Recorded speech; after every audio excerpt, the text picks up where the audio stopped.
Magandang gabi po sa inyo lahat, mga kababayan. Ngayon, titirahin na naman natin ang kasinungalingan ni ni BBM at saka ni Auntie Claire Castro. Akalain mo, tumaas na po ng 18.5 trillion ngayong Marso ang utang ng Pilipinas. Trillion. Sinisisi kay Duterte. Ang layo. Ito, pakita ko sa inyo na napakalayo ng kanyang sinasabi at wala sa katotohanan. Ilabas ko ako ano totoo. At makikita ninyo sa 4 na taon po ni BBM, hanggang ngayon, mula nang nag-umpisa siya, ang utang na binuo niya ay 6.3 trillion. Si Duterte naman, ang inutang niya sa loob ng 4 na taon, kasama na ang COVID, 5.11 trillion lang. Ang diferensya, 1.2 trillion. Grabe. So ano, BBM pa ba kayo? BBM! Budol mo! Grabe. Gagawa siya ng BBM, pinakahuling programa ng ayuda, BBM. Ano tawag ng BBM? Bawat bayan, makikinabang. Pero nagreklamo si Libisti, yung mga barangay niya hindi nakatanggap ng 200,000. Grabe. Ano, Auntie Claire Castro, paano yan? Nako. Ano kaya yan? Ano kaya mangyari? Pero bago natin pag-usapan yung mga yan, nais ko muna ay patugtugin yung awit ng bayan. Presenting Sara. Sara, Sara. Sabi ng mga kaaway, sayad, sayad. Sige, tingnan natin. Oh. Sara, Sara, wala nang iba. Sara, Sara lang pag-asa. Sara, Sara, siya lang makapakulong. Mga kontraktor ubusin niya. Si BBM Sandro ikulong niya. Si Tamba Zaldi ikulong niya. Tapang at malasakit ibalik para bayan ay manahimik. Durugin ang sindikato sa korte, sa DPUA, sa DS Void, sa PhilHealth. Yan. Pasensya kayo kaya ginamit ko kasi AI. Ang singer ko na AI, hindi PWH, DPUA. Pasensya na kayo. Ito naman, ang kanta naman ang ginawa ng mga subscriber ko na si Rufus, si Brian Rodriguez. Ito.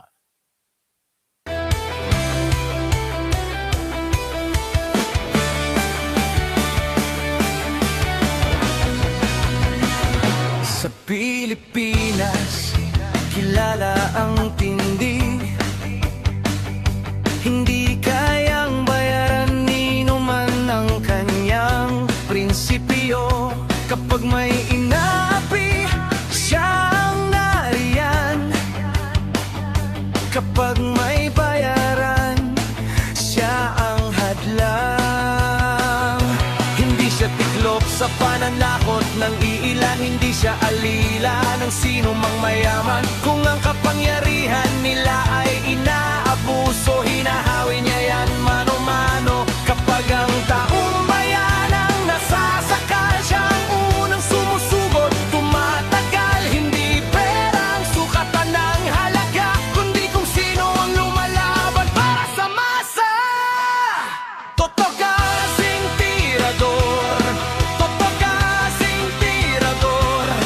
Kakapi ng naaapi, kalaban ng sakim na mandarambong. Totoo kasing tirador, totoo kasing tirador. Hindi kayang bilhin ang puso niyang matibay.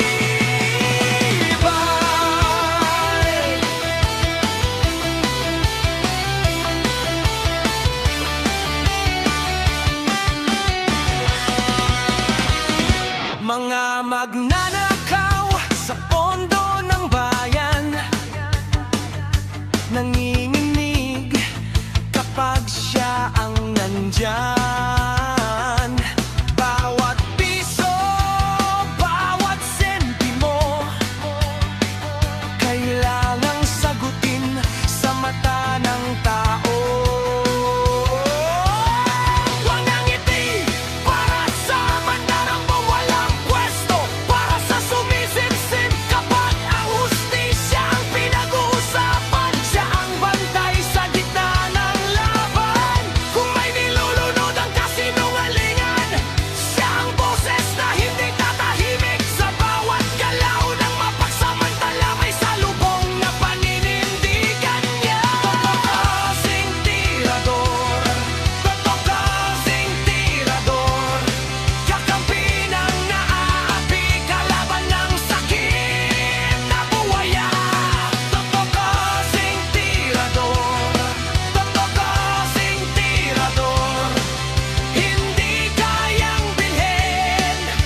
ng mamamayan, laban sa mga tiwaling tao sa lipunan.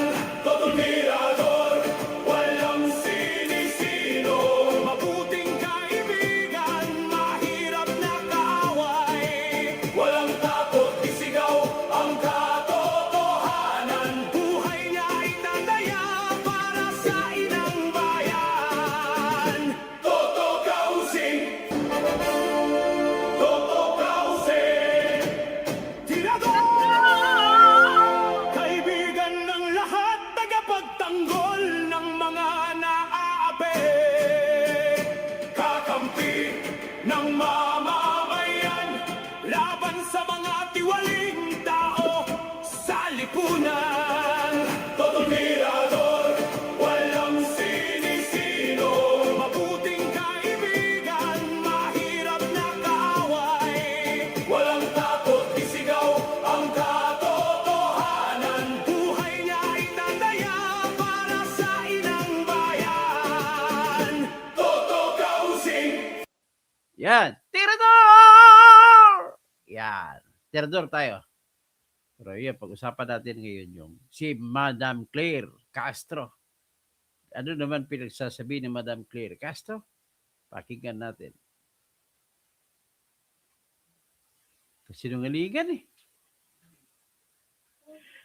Akalain mo, ang utang ng Pilipinas sa ngayon ay 18.5 trillion pesos.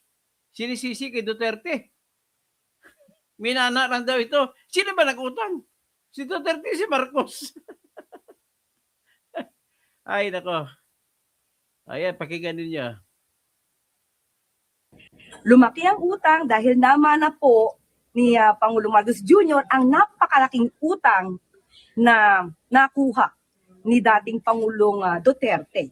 At ito'y napabayaan di umano dahil sa mga pang-aabuso sa Farmally at sa mga ghost projects noon ng Build. And she also criticized yung unemployment daw sa bansa. About what? Unemployment, sabi niya, Mm-mm. ang dapat na ginagawa, tinututukan yung trabaho at kapag hindi tinutukan, ganyan yung nangyayari. Tumataas ang unemployment, namumutang tayo ng Mhm. Okay, meron din ako nadinig, parang nabasa ko na isa sa kanyang mga sinabi na ang Pangulo daw ay hindi nagtatrabaho. We're talking about trabaho. No? Sabi niya hindi daw nagtatrabaho ang Pangulo. Kaya nga nakakalungkot. Inamin niya na hindi siya marunong gumamit ng computer. At tinagamit lamang niya ang pinakamahal yata na laptop. Gamit lamang ito sa kanyang pag-zoom. So, again, hindi niya alam ang nangyayari, kung anong tinatrabaho ng Pangulo. Kita niyo naman po, kayo po nandito ngayon for the ASEAN Summit. Ang Pangulo po ay nagtatrabaho. Oh, Bago pa pumunta ng Cebu, nakita niyo naman po, siya ay alam mo, wala sa logic ang mga sinasabi mo, Auntie Claire. Eh. You're a lawyer but you're illogical. tinignan po ang sitwasyon sa Albay, sa pag-aalburuto ng Mayon Volcano. Maliban dyan, pumunta rin po siya at ginampanan ang pagbibigay Bakit? Pumunta ba si BBM sa Albay? ng tulong sa ating mga kababayan sa bawat Alam mo, Auntie Claire, bago ka magsalita, ikumpara mo budget, Vice President na budget, kunting-kunti lang. Kay BBM, 4.65 billion sa confidential fund lang. Ay, nako. barangay at bawat bayan makikinabang. So nakita niyo po kung gaano po magtrabaho ang Pangulo. Ngayon, nandito siya, abalang-abala ang Pangulo sa ASEAN Summit at ang mga concerned agencies at concerned departments ng ehekutibo ay nandito para magtrabaho. Samantalang ang Vice Presidente nandoon po sa ibang bansa at nagbabakasyon. Ano ba kasi So, na tatay niya nandun, inaasikaso niya? Anong klase mo bakasyon? Ikaw kaya tatay mo nakulong. Hayaan mo? wala po siyang naitutulong ngayon sa ASEAN at wala po siyang Siyempre, Vice Presidente naman siya. Paano siya makatulong dyan? nagiging trabaho. Ngayon, kung meron tayong mga pagkakautang, ito po'y normal naman sa ibang bansa para maibigay na tulong sa ating mga kababayan. At tandaan po natin, lumaki ang utang, hindi po sa panahon ngayon lamang. Lumaki ang utang dahil naman na po ni Pangulong Marcos Jr. ang napakalaking utang na Nagsasabi mo, namana pag utang ni Gloria, namana pa utang ni Noynoy, namata pa ng utang ni Cory. At saka ay, nakuha ni dating Pangulong Duterte. At ito'y napabayaan di umano dahil sa mga pang-aabuso sa Farmally at sa mga ghost projects noon ng Build. walang ghost projects pa daw ni Duterte. Ito ang tingnan natin. Ito po yung datos. Official na datos. Bureau of Treasury. Let's see what is in store in Bureau of Treasury. Iyan po, share ko sa inyo na site ng Bureau of Treasury. 18.5 o 18.49 trillion. As of the end of March, yan ang performance ni BBM. Yan. Ngayon, ano nang petsa ngayon? Mayo na. So, yan ay hanggang March lamang.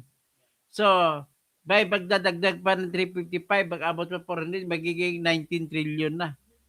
So, anyway, bago mag 19 trillion, ang tanong na lang, magkano ba ang utang ng Pilipinas nung sinalo ni BBM mula kay Duterte? Yan ang tanong na maganda. Ito pakita ko kung magkano. Ang utang po ng Pilipinas nung sinalo ni BBM kay Duterte ay ito po. Ipakita ko sa screen sa inyo.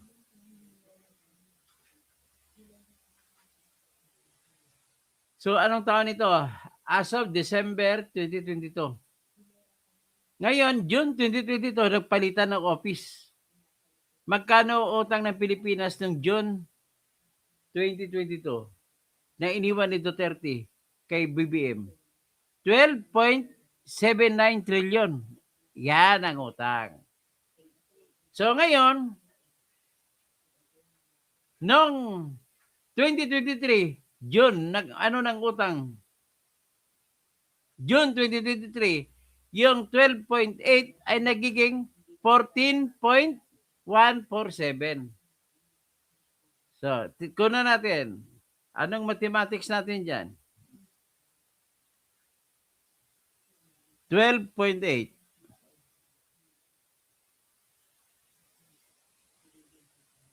Dito, ikula pa natin. 12.8.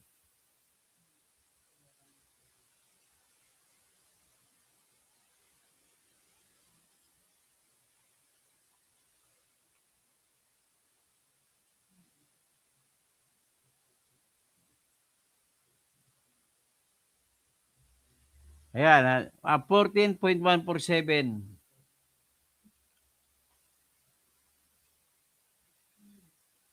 $14.148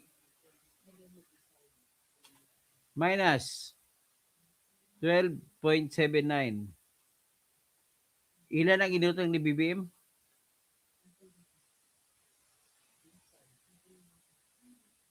So, yung unang taon ni BBM mula June 2022 hanggang June 2023 ay nakubutan si BBM ng 1.33 billion. Trillion. 1.33 trillion. 1.358 trillion. So, unang taon pa lang yan, unang taon. Samantala kay Digong, nung time niya, may COVID pa. Ang kabuuan na utang ni Duterte sa COVID, 4 na taon, last 4 years, ay 5.11 trillion. Ang kay BBM, unang taon pa lang, 1.358 trillion. Tingnan natin ngayon ang pangalawang taon. Sa pangalawang taon, 2024, ng June, naging 15.43.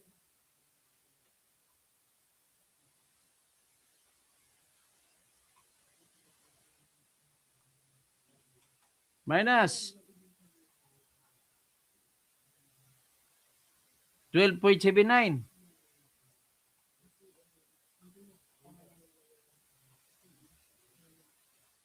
Sa dalawang taon, ang inutang ni BBM ay 2.690 trillion.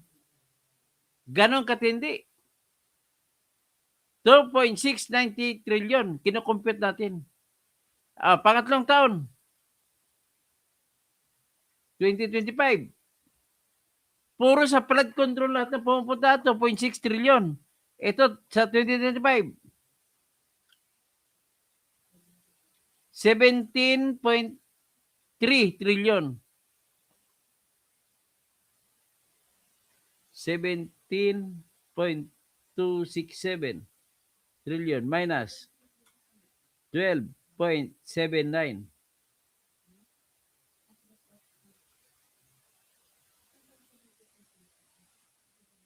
Ayan. 3 taon pa lang inutang na ni BBM ay 4.477 trillion. Yan ay hanggang sa June 2025. So tingnan natin sa 18.5 na ngayon. Wala pa, may 2 buwan may March, hanggang March lang yan. So April, May, June. April, May, 2 buwan pang kulang. So with 2 months less, so bali 3 years, 3 years and 10 months. So anong utang? Sa ngayon po, ito, 18.5 trillion. So 18.5 trillion ang utang as of end of March. End of March.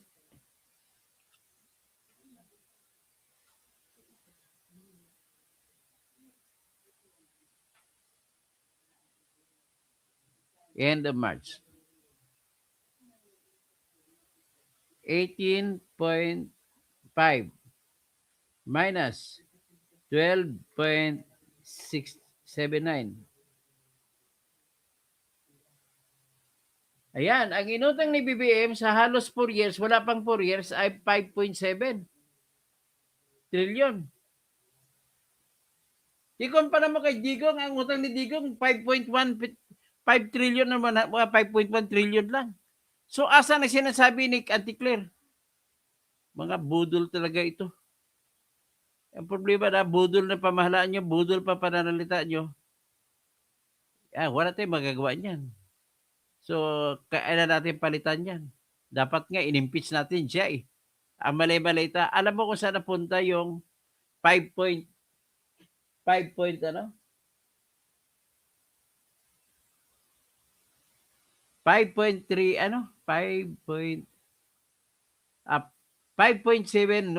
trillion, saan napunta? Halos lahat po sa flood control project. Mabuti pa kay Duterte sa COVID. Sino kayo na mas maganda? Si Duterte o si BBM? Kay BBM, marami pang may bonus pa, marami pang droga. Kaliwat kanan bintahan ng droga ngayon sa kalsada.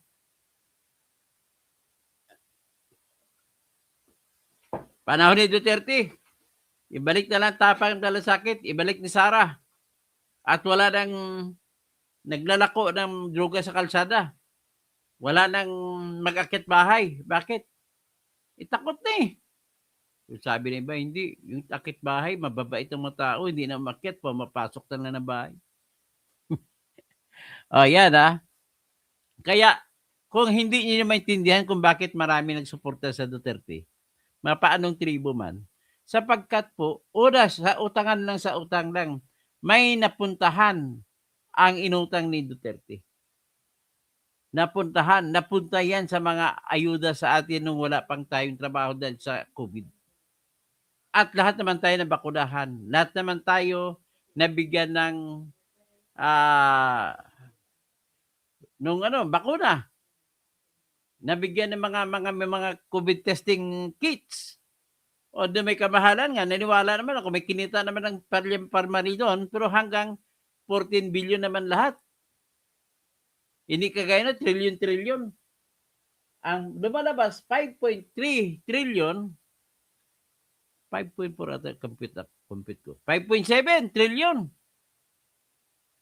Ay napunta lamang, siguro kahit sabihin mo, kalahati nyo napunta sa sa flood control. Hanggang ngayon, wala man lang ni isang flood control na nahuli. Grabe. So, Auntie Claire, sino may kasalanan? Very clear, ha? Very clear.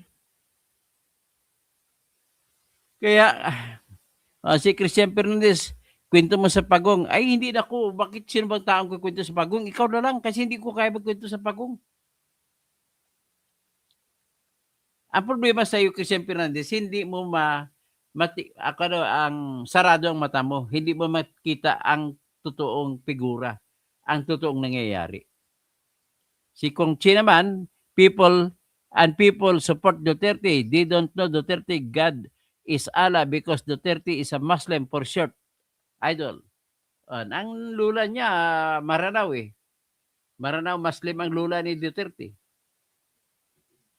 Romel Bingson, Nimbagrabi, mga kabsat ko, Nimbagrabi, Konchi, Muslim Gadala. So mga lahat ng mga Muslims dito, assalamu alaikum, barakmatullahi wa barakato. Kaya sa inyo lahat, no? Kung si paborito pa nag-greetings ni Sarah, syukran. Tapos, Bergie Piquero, magtrabaho kung anong nakawin. Sila, nagtrabaho kung anong nakawin sila ni BBM. Pero makinuha pang PhilHealth. Never once it happened in the past na yung pera ng PhilHealth, sinauli na nakaw, pero walang budget. Dapat kinarga ng budget. Anak naman, galit na galit sa inyo si Dr. Latson. Ngayon, Ramon Eugenio, wala, mas matindi ang pagpalubog ni BBM, Ramon Eugenio, diyan ako kumukontra sa iyo. At saka hindi lumubog sa panahon ni Duterte. I beg your pardon, walang lumubog sa panahon ni Duterte. Kaya ko baro, yan po ang katotohanan, pinakita ko lang sa inyong katotohanan. Hindi nyo makontra yung numero na yan. Kaya kung kumakampi kay BBM ngayon, paano nyo kontrahin ang numero na yan? Hindi yon, ito hindi nakataata ka pa, mali ata. Kita nyo na nga listahan, no?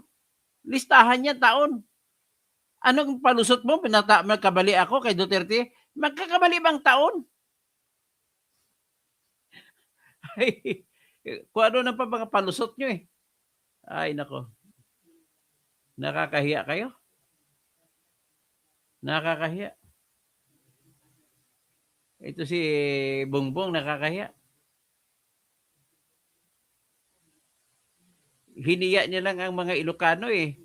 Pag babatikusin siya ng mga lahing Tagalog, Bicolano, Bisaya, ay tumatakbo siya sa Ilocano. Siya nagsusumbong siya. Inapi ako, inapi. Hoy! Anong inapi? Hiniya mo, nilagay mo sa kahiyan ng Ilocano. Galit na galit nga si Chubby Chingson sa iyo.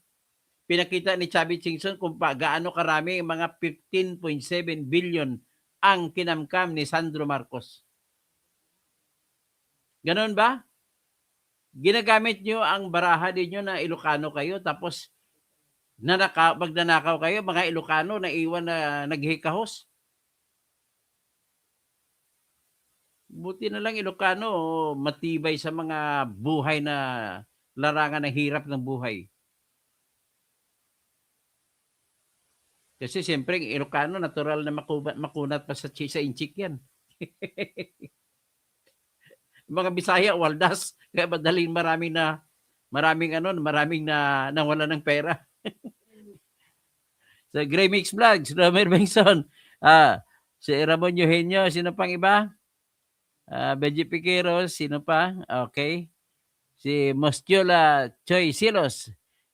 Ay, hindi po ako nagkamali. Angie Kinel sa Papi's Love. Walang pandemic, tapos nagbanta na ng gold reserve. Nagbenta pa ng gold reserve. Ako, 1 tonelada na gold reserve, binenta pa. Nako, nakakahiya ka talaga, BBM. So, hanggang dyan lang naman ang ating vlog ngayon. Pwede pakita ko lang sa inyo na napakatindi ng gastos sa panahon ni BBM. Hindi ko alam kung mabubuhay pa tayo. Hindi ko alam kung may magpapautang pa sa atin. 18.5 trillion na po ang utang natin, ladies and gentlemen. Ayan o.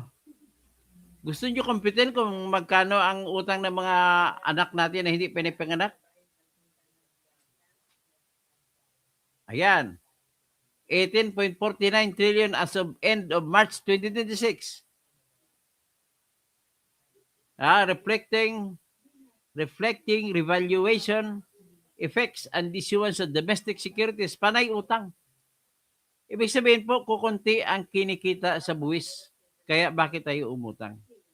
Yan lang po ang ibig sabihin kung umutang ang gobyerno, kukunti ang kita ng buwis. Tapos, gagastusin pa niya sa unprogrammed appropriations. Grabe. So, yan ang ano natin, na? Magbantay kayo. Hindi na natin pag-usapan muna ng mamaya ko na pag-usapan ang impeachment. Maraming salamat po. Yan na po, paki-share at paki-like po para naman mataas-taas ang algorithm natin at para naman i-share maintindihan ng iba. Yun pala ang katotohanan, ang utang si BBM lamang ang utang ni BBM ay sa flood control lamang po pumunta. Ang utang ni Digong, although sa Parmali, pero lahat naman tayo na bakunahan. Ganoon na kasimple.